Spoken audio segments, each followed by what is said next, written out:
Bonjour à tous, ici Laetitia Ferlin, bienvenue sur les podcasts de Sophro Toulouse, des podcasts que j'ai conçus pour aborder des thèmes relatifs à la gestion des émotions, la confiance en soi ou le bien-être en général. Aujourd'hui, je vous propose d'aborder le thème du stress.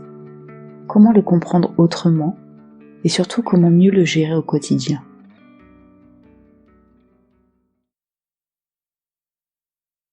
Le stress est étudié pour la première fois par un médecin québécois, Hans Selye en 1936. Il le définit comme la réponse de l'organisme face aux agressions auxquelles il est exposé.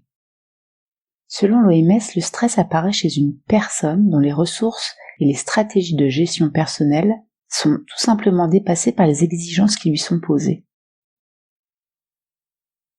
Le mot stress par lui-même est assez péjoratif. C'est un terme à la fois tabou et très utilisé dans notre société, stigmatisant certaines personnes souffrant d'une incapacité à s'adapter tout simplement à des objectifs toujours plus élevés. Or, il faut savoir qu'il nous concerne tous, et il me semble important de souligner que le stress peut également être positif. Revenons donc sur quelques idées reçues. Tout d'abord, le stress ne définit pas un trait de notre personnalité. Donc éviter de s'identifier à cette réaction est déjà un premier pas vers l'atténuation de cette sensation. Dire à une personne « arrête de stresser » ne va pas l'aider dans un premier temps.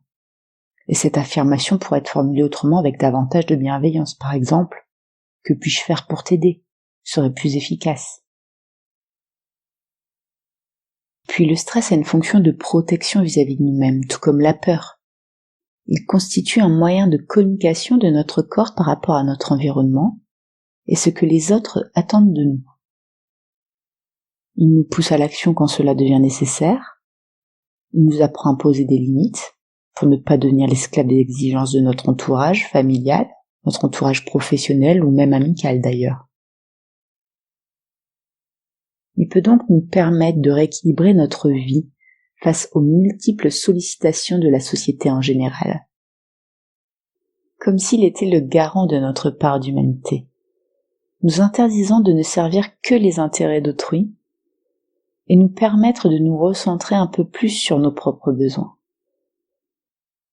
Ce qui accentue le stress dans nos sociétés contemporaines vient du fait également qu'il constitue un jugement, une faiblesse supplémentaire des êtres humains que nous sommes. Bien sûr, certains sont capables de produire plus que d'autres. Et alors ? Notre productivité fait-elle de nous de meilleures personnes ? Sommes-nous vraiment plus intelligents à atteindre des objectifs chiffrés ? Rien n'est moins sûr. La performance ne constitue en rien une valeur humaine. Il s'agit d'une notion de résultat et de rendement qui n'ont pas les meilleurs effets sur la considération que nous avons de nous-mêmes dans un premier temps, mais aussi vis-à-vis des uns et des autres. Et cela, nous pouvons le constater chaque jour. La qualité est à l'humain ce que la quantité ou la productivité est à la machine. Produire plus, pour gagner plus, consommer plus, et gaspiller plus aussi. De temps, d'énergie, d'argent, de nourriture, etc. Ne sommes-nous pas en train de constater les limites de ce système ? Finalement, si vous estimez être sujet au stress, c'est peut-être pour préserver votre humanité, et c'est tout à votre honneur. Donc aucune culpabilité à avoir, c'est juste une question d'écoute de nos besoins et de respect de soi-même. Ensuite, il faut savoir que le stress n'est pas une fatalité.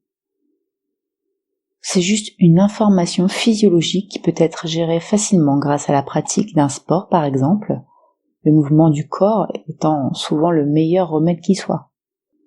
Une simple promenade dans la nature permet de désamorcer cette tension. Mais la respiration reste la technique la plus rapide et la plus efficace pour réguler cette sensation de peur ou d'urgence que nous pouvons ressentir lors de nos activités quotidiennes. Personnellement, je préconise souvent la respiration carrée, très efficace. J'inspire sur 3 ou 4 secondes. Ensuite, je bloque l'air dans mes poumons pendant 3 ou 4 secondes. puis je souffle par la bouche pendant 3 ou 4 secondes également, et de nouveau rétention d'air dans les poumons pendant 3 ou 4 secondes. À répéter durant 5 minutes, cela suffira amplement à vous apaiser. Tentez l'expérience.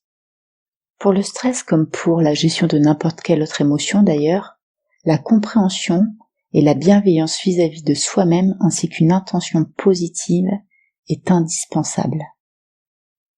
Beaucoup se surchargent tout seuls d'une multitude d'actions à mener dans la journée, d'une multitude de contacts, comme si cela allait donner un sens à leur vie, ou peut-être une vitalité supplémentaire. Ok pour l'action, ok pour le travail et les occupations, mais apprendre à équilibrer sainement nos besoins et nos limites est signe de bonne santé mentale. Tâchons de ne pas l'oublier. Pour conclure, il convient de considérer le stress pour ce qu'il est, car ce terme est trop souvent employé à tort et à travers. Comme toute autre émotion, sa fonction est bienveillante si nous apprenons à écouter son message. Il s'agit ici de mettre en place des limites ou des actions appropriées à la situation.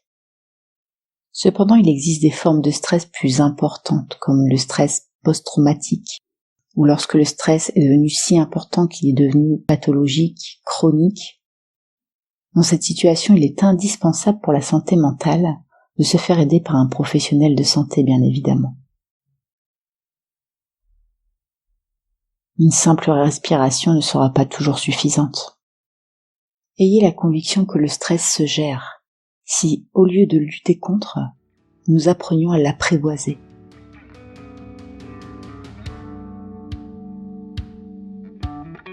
Je vous remercie pour votre écoute et je vous dis à la semaine prochaine. En attendant, prenez bien soin de vous. Je vous dis à bientôt.